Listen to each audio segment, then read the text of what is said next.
প্রধানমন্ত্রী এবং সরকার এইভাবে আমরা এবার পহেলা বৈশাখকে উদযাপন করার কর্মসূচি নিচ্ছি। আজকে একটু ক্লাউডি, মেঘাচ্ছন্ন, চারিদিকে হালকা ঠান্ডা।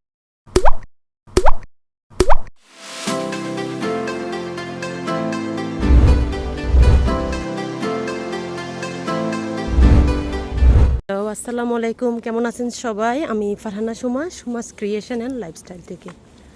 আজকে আবার স্কুল শুরু হচ্ছে প্রায় 10-12 দিন পর।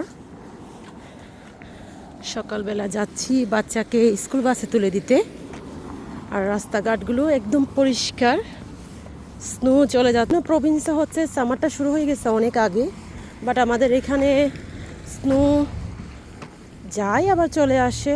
সামনে এই সপ্তাহে আবার স্নো পড়ার ওয়েদার ফরকাস্ট দেখাচ্ছে।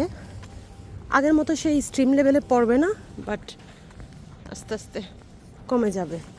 সামারটা চলে আসবে। আর সকালবেলা আকাশে বিমানের আওয়াজ শোনা যাচ্ছে। বরাবরের মতোই বিমানের আওয়াজটা শুনলে আমার বুকের ভিতর জানি কেমন করে ওঠে। কারণ বাংলাদেশে কখন যাব আবার, আল্লাহ ভরসা। দোয়া করবেন আমাদের জন্য যেন তাড়াতাড়ি বাংলাদেশে যেতে পারি। স্কুল বাসিস, স্কুল বাস চলে আসছে। এখন একে একে বাচ্চারা উঠে যাবে স্কুল বাসে।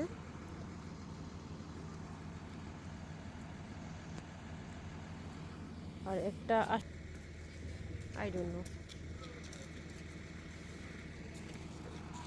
বাচ্চারা একে একে উঠতেছে, বাসের মধ্যে চলে যাবে। আবার অনেক দিন পর স্কুল শুরু।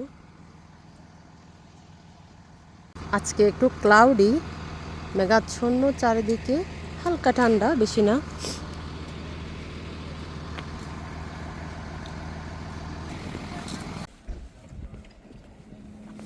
এটা হচ্ছে বিকেলের দৃশ্য। হাঁটতে বের হয়েছিলাম পার্কের মধ্যে, আর পাখিগুলো উঠতেছে, কি সুন্দর তাই না? যদি পাখি হতাম তাহলে উড়ে গিয়ে হলো বাংলাদেশটাকে, বাংলাদেশের আত্মীয় স্বজন মানুষগুলোকে দেখে আসতাম। সাথে পাশ দিয়ে একটা এরোপ্লেন যাচ্ছে, সেটা দেখে আরো বেশি খারাপ লাগছিল।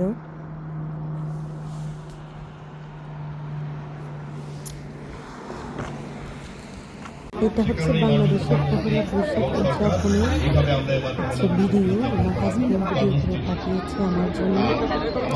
খুব বেশি মিস করছিলাম পহেলা বৈশাখটাকে।